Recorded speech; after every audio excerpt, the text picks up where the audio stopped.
The funny thing about trauma is that it can morph into something else if we have the courage to make it so. This is my conversation with Isabella Braveheart. What if the truth came in a gel cap and we could just pop it in our mouths and forget about it? Well, it doesn't, and we can't. But we can laugh in the face of reality while plotting our survival. Welcome to the Truth Tastes Funny podcast.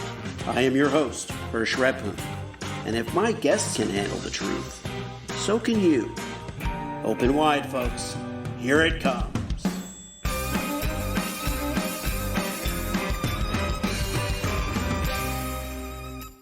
We're here with Isabella Braveheart, expressionist, transformance artist, and speaker, of course. And we thank you, Isabella, for being on Truth Tastes Funny. Thank you for having me. Tell me about yourself as relates to the truth. Yeah, well, thank you for having me. Thank you for asking. It's interesting when you introduced the show as Truth Tastes Funny, I was thinking, yes, and it tastes bitter, and it tastes sweet, and it tastes pleasurable, and it tastes erotic, and it tastes awful, and it tastes all these different ways. And that is part of what it means to be a transformance artist, to be an expressionist, is to be able to palate all of the ways that truth tastes and lives and works and moves through the body. And specifically what that looks like is in the world of transformance and performance and transformation. One of the ways that I thrive on truth is alchemizing pain into power and darkness into dharma, and really using artistic expression and creativity as a way to, as a vessel for truth to come into higher alignment with where we've been and where we are today. And I feel like, when it comes to truth telling and when it comes to being willing to really be with the truth of who we are in the world and where we've been and where we're going and what we like and what we don't like, it takes a certain amount of courage to stand and face that and say yes to that which is in front of us. And now what am I going to do?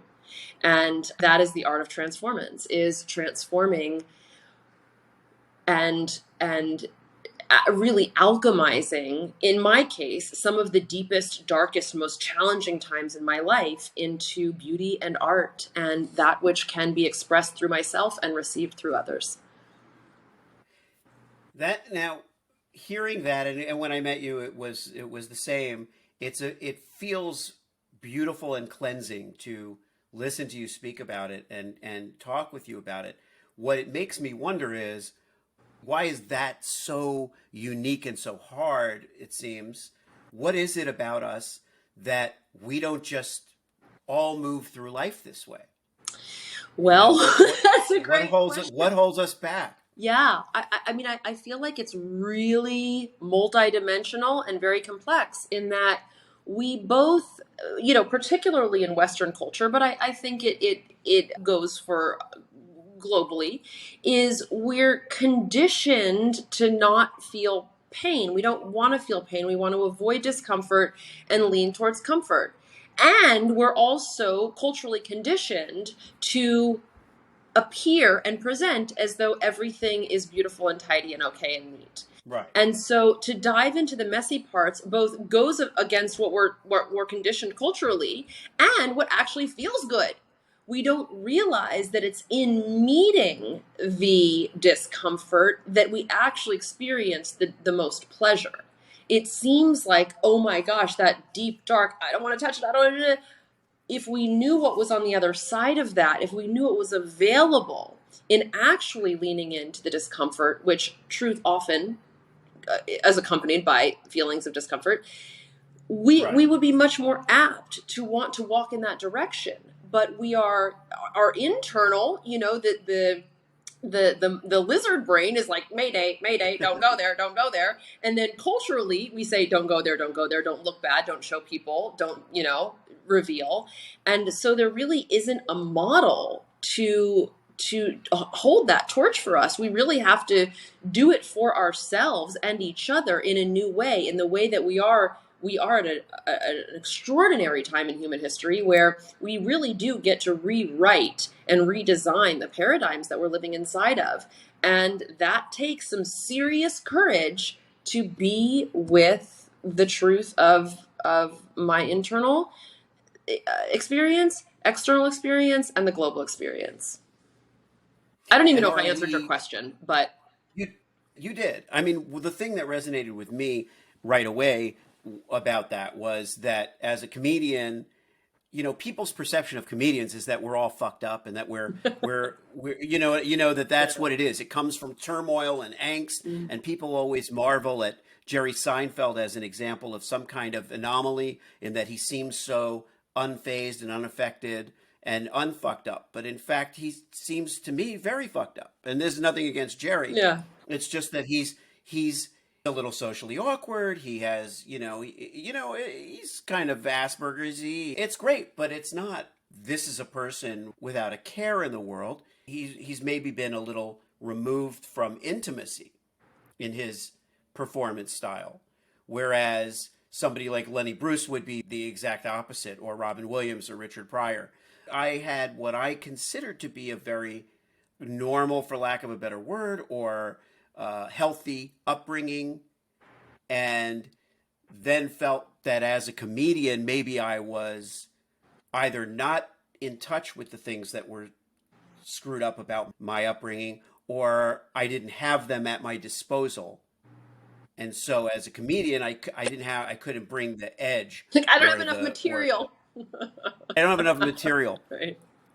which is crazy, because I think to both of our points, it's there's no dearth of material in humanity. That is true. There's a dearth of connection with the material, and a connection with and then people will say, on the other hand, oh, you're lucky. We'll say to somebody who went through some shit, oh, you're lucky that you went through all that stuff. It made you a stronger person. It You, made you a stronger person. it's interesting. I was just laughing the other day with my mom about I'm not, I don't identify as a comedian. However, Right. I know that part of what comedians do is they take real life, what's going on, and you make jokes out of it. And I do the same thing. I have a more dramatic approach than a comedic approach. But I was joking with my mom the other day that I was thanking her, I really appreciate how much content you have given me. Thank you, thank you, thank you for all the dysfunction, because I have content for days. But it's interesting what you say about the stereotype around comedians. I didn't know that was a stereotype, but it makes sense. I think that with comedians, artists, actors, performers of any sort, I don't think that we're any more. I am also a performance artist, a playwright, etc. Right. And I don't think that we're any more fucked up than anyone else. We're just willing to put a voice to it. We're actually just willing to speak to it, to be seen in it, to pull back the curtain on what every single human being is experiencing. Now, are some of us more Sure. fucked up than others? Have some of us have shittier childhoods or experienced more trauma or more pain? Absolutely. But I feel like the beauty of art, and include comedy in that, is the willingness to actually turn up the volume and get on stage and being willing to say what others don't want to say but are feeling. Because Yeah. we're all in this muck together. We're all victims, if you will, of the world that we've lived in, and the culture that we have co-created, that we have designed. We're all at the effects of that. And the performers, the ones who are willing to take the mic, just happen to be the ones courageous enough to say it. Yeah. And what makes us uncomfortable as audience members is not that it's alien to us. If we watch an erotic performance, it's not that we don't relate to it. It's that we do. Yeah. It's just that something about it feels inappropriate or wrong or too personal or too intimate. But if we didn't relate to it, we would just look at it like this. I remember Mm-hmm. being in Amsterdam and being at one of these sex shows in Amsterdam. It was a very erotic performance, and there was a couple in this theater, and there had to be a couple of hundred people in this theater, and there was an elderly couple sitting right near me who looked like they could have been from Miami Beach, who looked like they could have been, my grandparents from Miami Beach, and the woman sitting there holding her purse the way that women of that day held their purse. Oh, there we go. We got some motorcycle noise, some requisite LA. Oh, you had to have the Harley That's in the right. background, or it's not LA. If you don't have Harley right through your conversation, then you're not in LA. Or, at So least we'll probably get one siren as well. I would imagine one ambulance or police siren during right, during this time together, right, there'll be in something. true We Los need it. Angeles style. We need it for ambiance. And I marveled at seeing this woman because she looked like she could have been in a Jerry Lewis movie. It didn't look like, she was uncomfortable or put off. She was curious, but she had kind of a curious look as opposed to a discomfort that we might feel watching something. And of course, in that context, it's a little strange because you're not sure if it's exploitive or if it's art, which is another thing that I wanted to ask you about. The line between erotic performance that is healthy and beautiful and something that might be exploitive. What are your thoughts on that? Yeah, I think I always go back to what is the intention? What is the intention behind what I'm creating? And what is the experience that I want to have? I approach my art maybe a little bit differently than most artists do. I really use my art as a healing modality. And so I take what's real and alive for me. It started with transforming huge pain around sexual trauma as a child, into pregnancy loss as an adult, to all myriad of things that have accompanied my underworld and my dark nights of the soul. And so my art is very much a reflection of what that internal experience has been like. And so, and my art also happens to be on the more explicit, graphic, raw, kind of gritty side. Now, there is art is subjective, right? So it's up to each artist how they want to express. For me, I'm looking at what creates connection versus what creates disconnection. And will this apply as a blanket rule for all? No, of course not. But as a rule, if I'm creating more disconnection than connection with my audience, I'm not landing the way I want to land as an artist. My intention is to Mm-hmm. create the most amount of connection possible and to actually, and I didn't actually know this until I started performing. When I started performing and writing my own art, I simply, like I said, was using this for a healing modality and the way I like to express. And I began to see how I was healing myself through sharing my story in a performative way. When I saw what was happening for my audience, which I had no idea was going to happen, I know some artists write specifically to give their audience a particular experience. I don't necessarily create in that way. However, once I saw what was happening with my audience, then I realized, whoa, okay, now I have more of a responsibility in how I create because I desire that to give the most that I can give.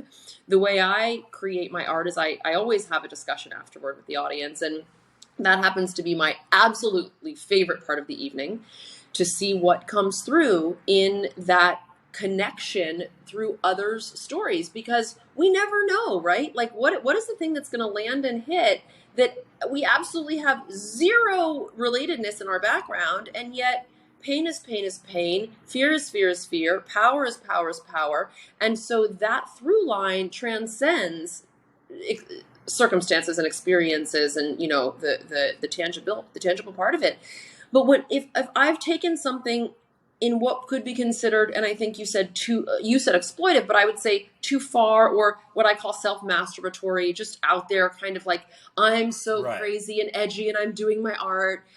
But if the Yeah. audience is completely disconnected, then who cares? You might as well be doing that in a vacuum if you have cut off your audience. So And of course, there are some people who are going to get triggered and they won't come back anyway, and those aren't your people, you know. But that's where I find the line is what is in service of my intention, and if my intention and my North Star is creating the massive amount of connection and felt human experience that transcends the script, then I'm doing my job.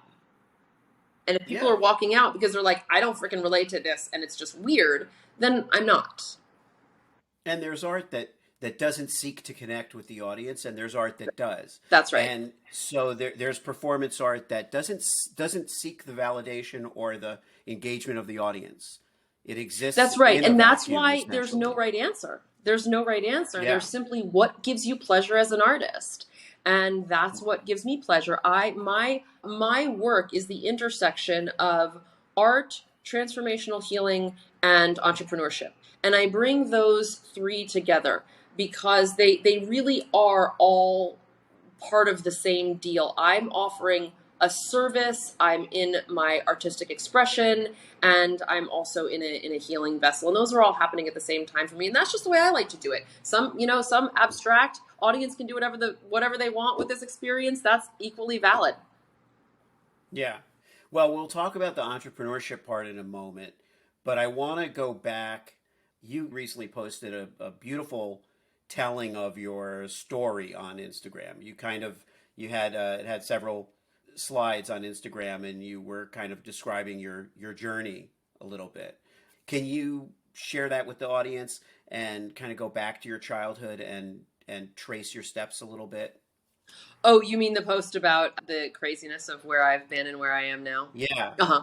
Yeah, it was really very well stated, and people should go to your Instagram and check it out. But yeah, tell your story essentially. Yeah. So I think what's important to know about my story is that the post that you're speaking of is kind of a rags to riches sort of post, minus those words, you know, but the Right. transformation of how did this become this? You know, how Yeah. and in my case, what that was a very, very, very wounded young girl who, you know, I kind of in many ways had a typical story of dropping out of school, and not because I didn't come from a very good family, which was, I mean, I come from an Ivy League educated, amazing middle class family. But I was really hurting inside from, like, I shared sexual trauma as a child and some other things that had happened with, you know, boundaries and parents that were great and loving, but just were missing some of the pieces around solidity. And I became a punk rocker with a red mohawk, and I was doing drugs, and I dropped out of school, and I was a rebel through and through. I just hated to be told what to do. I hated authority. I hated rules. I hated all of it. And while I was a really good, Were they strict? Were your parents strict they were not with strict you? enough. They were not strict enough. And I was a very, well, my dad was out of the picture. My mom was a single mother of three young children who was going to grad school full time, working full time, and was a kind of a classic mother of that time where, you know, she didn't really have a lot of personal power or a strong voice. And I came into this world very fiery with a lot of power, and I kind of bulldozed her. And she not having, you know, her own power or a male figure by her side, and, you know, scrambling to raise these three young kids and do all the things that she's doing, I had my way, you know, and I was able to Yeah. to do what I wanted to do. And I you know, I really got sucked into the dark side of drugs, alcohol, sex. I started stripping when I was 16, and but really what was happening internally was a lot of self-hatred, a lot of such deep disconnection and not belonging, and really not understanding my place in the world, and not having a lot of joy in life. I just didn't have a lot of joy. I always wanted to be older than I was. I wanted to be more, I wanted to be anything other than what I was. And one of the things that happened as a result of dropping out of school, I happened to actually be a very good student. I was a straight A student. But one of the things that a result of dropping out of school was that I didn't have anyone to reflect my gifts and my brilliance, my talent back to me. My mother did in her way as a wonderful, champion, like all, not all mothers, but many mothers are. But I didn't get that feedback loop that to see where my gifts mattered and why they were important. And so I just didn't relate to myself as someone who had gifts, or that what I was doing was important or needed in any way. And so I was a waitress and I did the whole thing, or a cocktail waitress, and worked at strip clubs and did that lifestyle, and was in a How lot did of you pain. feel? How did you feel like during that time I when was you were really doing this and depressed. I yeah, was very checked out. I was very defensive, very, very defensive, guarded, locked down. I was quite an anomaly in my family. My family is very loving and open, and I was just like a vault, hardcore. When I was 14 years old, I would wear a biker jacket, the black leather jacket, and I sure. put spikes and nails coming out of them, and I had this like nail cross spiky thing around my neck, and I would carry a switchblade, two switchblades, one in either pocket of my, and I for had a all intents and switchblade comb. purposes, I yeah, had a switchblade switchblade comb. I comb. don't know if that's as intimidating, but I I had it. should have had a comb, because truly I was a little skinny white girl who thought she was very tough. And I didn't need a switchblade for anything. I wasn't engaging in violence. For all intents and purposes, I was Right. just a middle class white girl, but I wanted to be tough. So, I really went into a lot of the underworld spaces, and I think, to just, I guess, fast forward through time, part of what the post was that you read about was, at that time, my biggest fantasy was, if I just had a sugar daddy, if I just had someone to take care of me Right. and You pay the mentioned bills, that. Yeah. everything would be okay. Everything Yeah. would be okay. And fast forward who I am today, this post was inspired because I was sitting at my desk and I was taking sales calls for a program that I'm filling, and I am now in the entrepreneur space, in the creative space. I have a one woman show that I toured internationally, and I'm telling you this not to fluff my feathers, but because back then, if I had gotten a sugar daddy, if I had someone to come rescue me, to come save me, I would have sold myself short of the absolutely most phenomenal life that I get to have today. Right. I would not get to know to know myself as a business owner. I wouldn't get to know myself as a woman who had climbed out of some of the darkest, deepest shitholes of depression and sadness and suicidal thoughts and self-hatred, to someone who is actively making a difference in other people's lives, actively creating a ripple in the world for people to get out of their own dirty depths of hell. And that my sight was so limited back then. I had no idea. I couldn't see what I couldn't see. And it was only going through the process, which brings us full circle to what we were talking about in the beginning of this podcast, which is being willing to actually meet the discomfort. It took me a long time to get here, and that's a story for a whole other show, but to be willing to walk in to the ring with my own fiercest opponent, myself, and say, okay, I'm willing. I'm willing to see what I Right. can't see. I'm willing to be with the part of myself that I don't like. And I'm willing to lean in and do the fucking work that is required to come back into wholeness. And it is a lifetime job. I mean, that work doesn't end. It's the most courageous work we can do.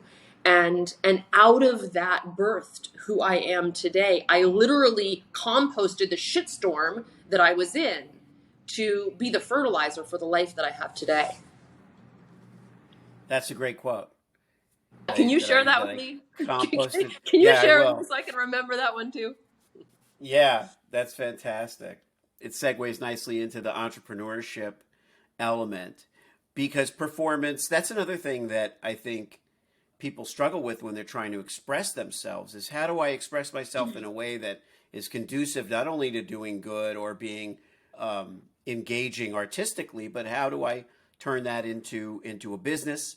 How do I sustain myself through my artistic and humanistic endeavors. Hmm. So what is the entrepreneurship side of this equation? So this all happened very, very, very organically. I didn't wake up and decide I wanted to be an entrepreneur one day. I just did what I loved and I did what I knew. And what I mean by that is that I had already had a business as a ballroom dance instructor back when, but it became not fulfilling after a while. It was just Okay.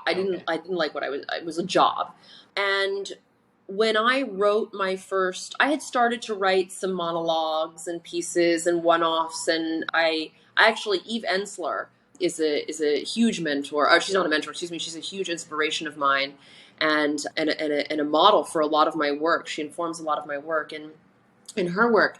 And I produced and I put on a few of the productions of the Vagina Monologues way back when. And I always knew that I would do my own version of that I would write my own show somehow in that way. And I knew that I would bring people through the process of writing their own, what at the time, what I was considering a vagina monologue, um, and specifically working with women. And so I had started writing a couple pieces about my sexual trauma and this and that, and they were all received really well. I actually didn't know. Well, I wrote my first real monologue about my drug addiction when I was in my 20s. My mom and I did a very cool piece, actually. It was sort of the mirror sides of our experience together. And and I happened to be invited to do that for very randomly. I didn't know that I was a writer. I never knew that I was a writer. In fact, I didn't identify as one. My mother's a writer and an author, and she was the writer in the family, not me. And then as I began to play with this performance art, I realized, okay, there's something there. Something's happening. The response is telling me there's something here. And I was healing from my third miscarriage at the time. This was not the thing I did with my mother. This was many years later. Yeah. I was healing from that, and I was just writing. I was in so much pain. I didn't know what to do. I couldn't make any sense of anything, so I just wrote every day. And then I realized that I wanted to turn this into some type of a performance piece. I had been writing just for my own catharsis, and then I began to play with a performative aspect of it, and I ended up in a living room of my best friend's house with 12 of my best friends, and I did this performance piece for them.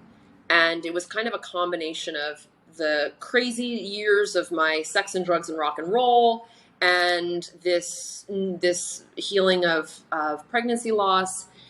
And basically they were like, Isabella, we're not letting you out of this room until you agreed to do a show. And Uh-huh. that's kind of the short version. And I did. And I wrote a one-woman show. And it was for me, and I debuted it, and it did really, really well. And I toured that for a bit. And then I created a program. I actually created it the same night that I debuted it, or I offered this program the same night that I debuted the show, which was the opportunity for people to turn their stories into performance art, to dive into the deepest Oh, depths of okay. their underworlds and create performance art pieces to be done on stage. And that was the birth of this, the real version of this entrepreneurship that I'm in now. And it was extraordinary. And I ended up working with both men and women. I thought I'd be working with only women, but that wasn't the case. And then that grew and grew and grew into what's now my offerings are everything still from taking people through their own process of storytelling, and I coach people to create their own one woman and one man shows, to all different aspects of self-expression, of healing inward, self-expression on stage, but also sexually, with your family, in your relationships, with your work and your dharma and your business in the world. So it's been a very emergent process of what literally started as me just healing my shit to becoming a very vast offering of self-expression in the world. So if I can ask, with regard to the pregnancy loss, three miscarriages, and I'm familiar with several of those in my own family's experience, various members, and the trauma that comes with that. What was do what was behind that? Do you know? Have like medically? Do you Oh, like know why that why did that happened? happen? Why three? Yeah, I don't know. I don't know. There's lots of things that we could say. Maybe it was this, maybe it was this. I choose to believe that it's what my soul chose. It's part of my path here. Now, does that mean that I won't, that things won't be different in the future? No, I absolutely believe that my path can change in the future. But I wasn't supposed to be. That's why. That's the yeah. bottom line. It wasn't supposed to be. Medically, why it was that way, we can assume or assert this, or this. The bottom line is it was not supposed to be. Ask And I'll because tell you what was supposed to yeah. Go be: ahead. the birth of my one woman show. What was supposed to be was the birth of my performance art. What was supposed to be was who Yeah, I am as an artist and an entrepreneur and a businesswoman. And that would not have happened had those pregnancies stuck around. It wouldn't have happened. So is that necessary? For could this have happened in a less painful way? Hope, likely it would have been nice, but that's not my story. yeah, and that was why I asked also because in the process of catharsis through art, healing through art, we find a balance between something painful that happened that we can't fix in the sense that we can't go back and make it not happen. We can't even prevent it from happening again, but we can certainly extrapolate some lesson or something that we can share or Yeah. something that we can do with it. Let me ask you with encouraging people to transform their own stories into performances. People are terrified to perform. Many people are terrified. Like when I do stand up comedy, people will say, "Oh my God, stand up comedy is the bravest thing that anybody can do." And it's funny because what's the worst thing that can happen? Like I have a friend who's a surgeon, and he's like, "Man, I don't know how you do stand up comedy. That's terrifying." I'm like, "Yeah, but if I bomb, nobody gets hurt, you know. If you're a surgeon and you're terrified, but and he was a Yeah, neurosurgeon. for you, it's for stand-up comedians, it's the death of the ego. For surgeons, it's the death of the human body. Yeah, the death of the patient, you know. Right. But I think their confidence in that theater is what is the difference. And that's really everything is the confidence that someone has to go on stage and tell jokes, even if they're a little scared or have butterflies, or the confidence that an actress or a dancer or a boxer or a swimmer have in their theater with what they Hmm. do. It's a matter of mastery. So the question is if someone can actually dig deep and come up with a way to share their story and get it out there when it comes to performance. I mean, do you have experiences with people who have just blossomed and just kind of come out of that shell? Yeah, yeah. It's one of the most beautiful things in the world. The what, what I what I support people to do is being more of themselves on stage, because when you're turning your life story into a piece of art to be shared, it's almost like we can take out the word performance and insert you're amplifying an expression of what's already true. You already lived that story. And it was Yes. probably even more dramatic in real life than it will be on stage. So really, we're just taking what's already true and giving it a script. And then you have the Yeah. opportunity to bring forth what you already know. You've lived it. You know pain, you know fear, you know joy. And we then just get to turn up the volume on these different aspects and fine tune the nuances. Is everyone So with what I do, there's also two sides to it. There are those who really want to master the art of performance, and that is joyful, and that is one of the intentions. And then there are those that really just want to tell their story, and the performance piece isn't as important. And this is the container for both of those things to emerge. So if you're someone that really just wants to find the courage to share your story and doesn't want to be the most talented performer, this is the way to do that. It's a different space to play in than someone who's taking acting classes to be an actor and crush it on stage. And then those that really are committed to the full path, fantastic. The sky is the limit. I feel like we when we're bringing forth the experiences and stories that have already moved through us, there's such a beautiful personal connection to that material that the stage is already set for you to thrive. It really is, because you're just being you.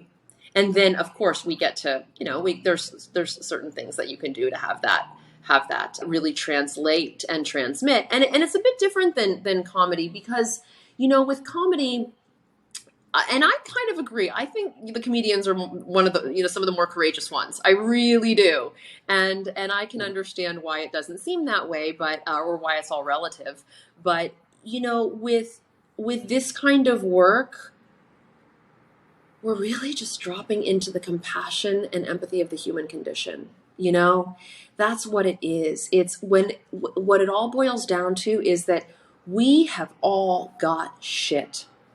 And when we get on stage and we share our shit, we give other people permission to feel their own shit, and it's not so scary, and it's not so shameful anymore. And it's not so big monster in the dark closet anymore. And that's the beauty of this work. I consider this work really a sacred temple that people get to enter into. And we go there and we bow at the altar of the human experience. We get down and we pray. And we pray to transform and transmute, like I said, the deepest experience, the deepest darkness and pain into the most beautiful, colorful, extraordinary life that we didn't know was possible. And that is honorable. And if you come in as an audience member to that place and you don't find the beauty in that or the reverence in that, then it's not the place for you. It's just not the place for you. Yeah. Let's say that someone's listening and this is, that they've never thought about performing. They're not even necessarily thinking about it now, but they do have trauma. They do have a story.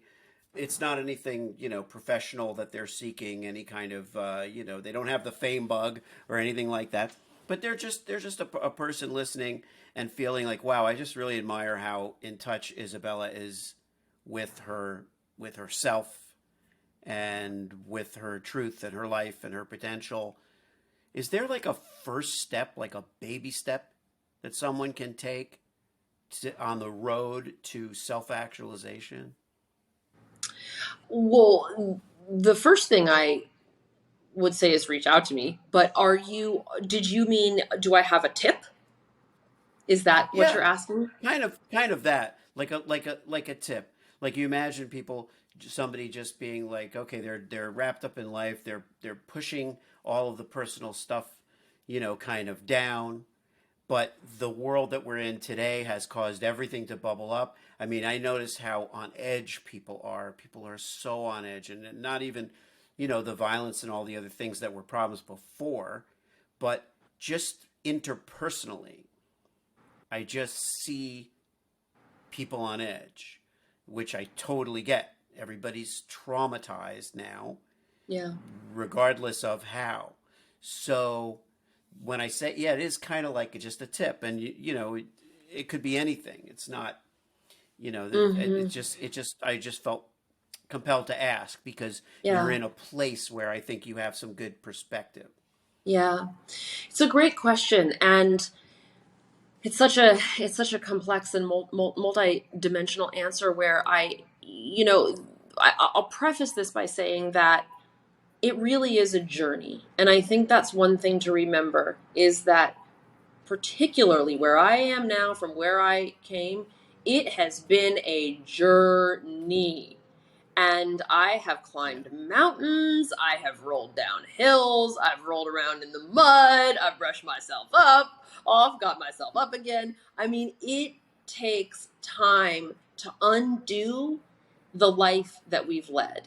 it takes time to rewrite the narrative, to untangle the dreadlocks that we have spent years uh, creating these knots and these tangles. And so what I would say for the umbrella tip is, if you will, is compassion. Really just a little bit more compassion for yourself and a little bit more compassion for your fellow humans. None of us have this thing figured out. We are all doing the best that we can with the tools that we have. And if you don't believe that, I invite you to look again. We are doing the best that we can with the tools that we have. And if you feel like you're ready for the next part of your journey, then my invitation to you would really be to look at, what do I want and how important is it to me? What do I want and how important, and am I willing to play? And get out a journal. Even if you don't journal, I hated journaling for the longest time. Get out anything, whether it's a pen and a paper, a computer, drawing pad, digital graphics, something, and get it out of your body and into the world. That is one thing that I talk about all the time. Getting our truth, our desire, our fear, our pain, our yearning out of our body, out of our minds, and into real time and into the space. And in this case, what do you want? Get it out of your body and onto paper, onto a graphic, onto a collage, onto anything, onto a spreadsheet for all I care. Find something that makes it real. And then ask yourself, am I willing to work for it? Am I willing to do what's needed to do to become the person that I need to become in order to have the life that I want to have? Because that's all it is. I just need to become, I mean, it's all so simple and like the hardest thing in the world, right? No. But I need to, something in here needs to switch. Something in here needs to grow, transform, alter, change in order for me to have the life that I want. And it really does come to that. What if I were to say, fuck it, what's the best that could happen in life? What's the best that could happen if I threw away my old ideas and stories and assumptions about who I believe myself to be and what I believe the world to be? Because if I believed the assumptions and the stories and the data, if I believed the evidence of who my life showed me that I was when I was 23, 24, 25, I would not have done shit in this life. If I believed the lie that my evidence, my circumstances, my life story told me was my truth and the trajectory for my future, I would not have created anything ever. I had to choose to believe a new narrative. I had to choose to believe that something else was possible, that I could be something that history showed me I wasn't right now. And that's a hard pill to swallow sometimes, a hard thing to do. But we are all we've got. This sounds cliche, we hear it, but we are the ones we're waiting for. Everything is available here. It all starts here. So I know that's kind of a vague tip, but I feel like when we lock ourselves into that energetic of a new frequency that is free from the constraints of the past, things just begin to open newly. It's like when you know something good is going to happen, all of a sudden your experience of life in the moment just changes. We just have to choose something good is going to happen.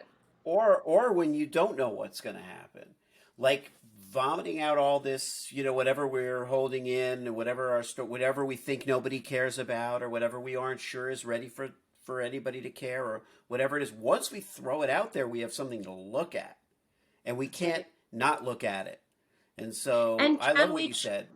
Yeah, and can you choose to believe that something good is going to happen, even if there's no evidence? Even if there isn't anything on the calendar?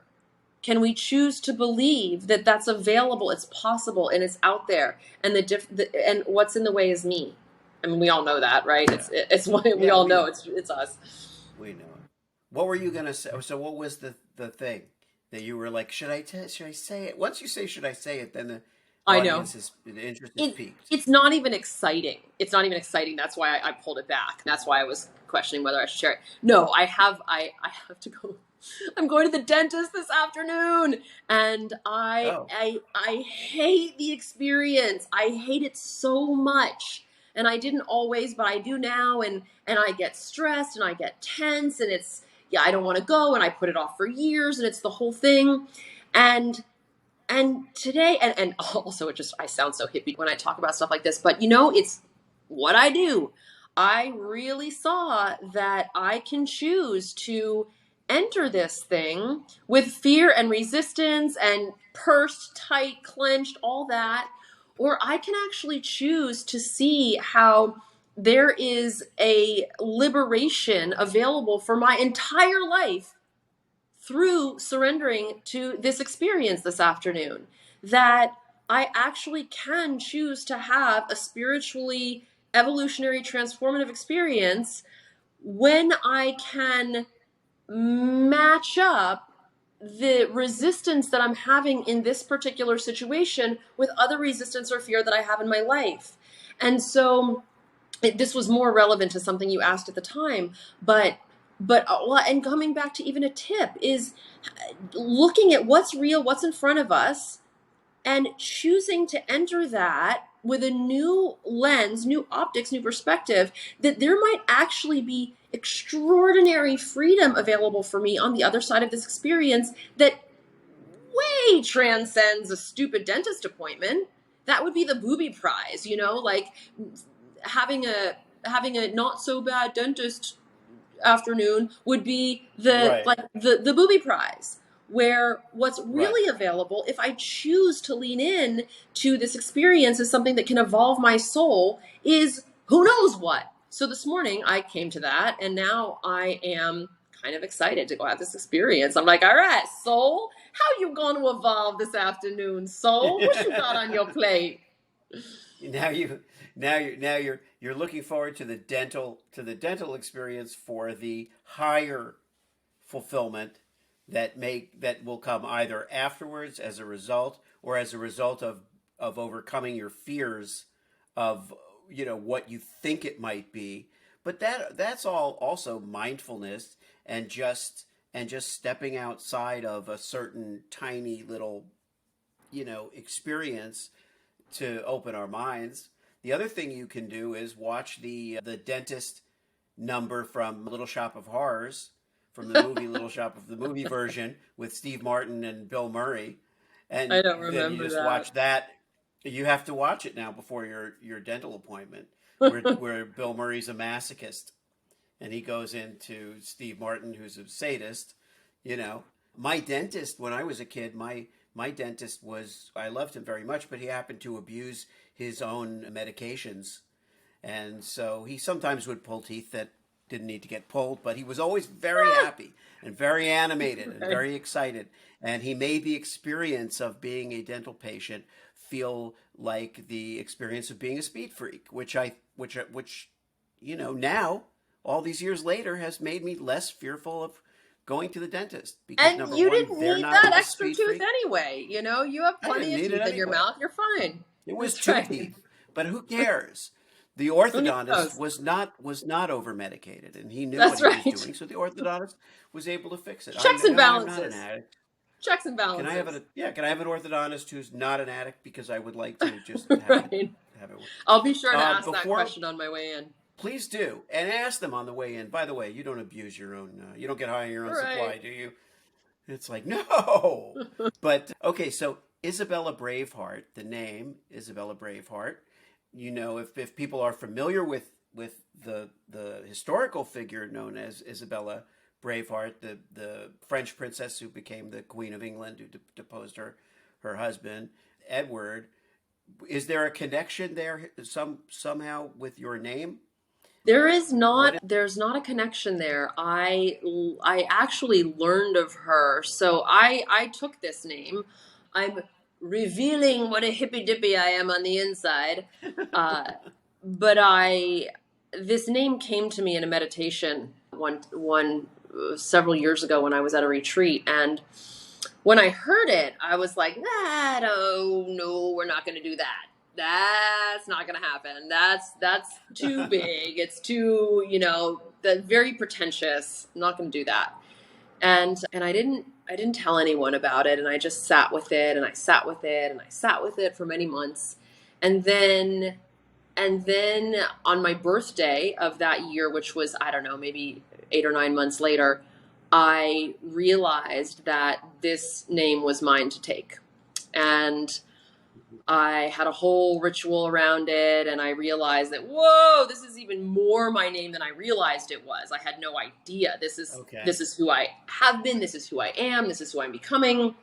And the name also really holds me accountable, because when I am not being courageous and I'm not being loving, shoop, check yourself, Isabella. Come back into love and come back into bravery. And so I took on that name. And then after I did, I learned about Isabella Braveheart and the film. I hadn't even seen the film since it had come out. And coincidentally, I was preparing for an event that weekend, and I had written this whole talk on freedom. And I thought, I just have an intuition to watch the movie. I don't even remember what that movie is about. And I watched the movie, and the whole thing's on freedom. And I was like, okay, God, got it. Thank you. Received. I heard it.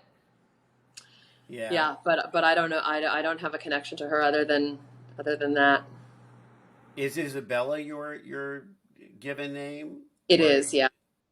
Okay, so bringing Braveheart into the equation, so you didn't take it as a total name. You took it as a surname.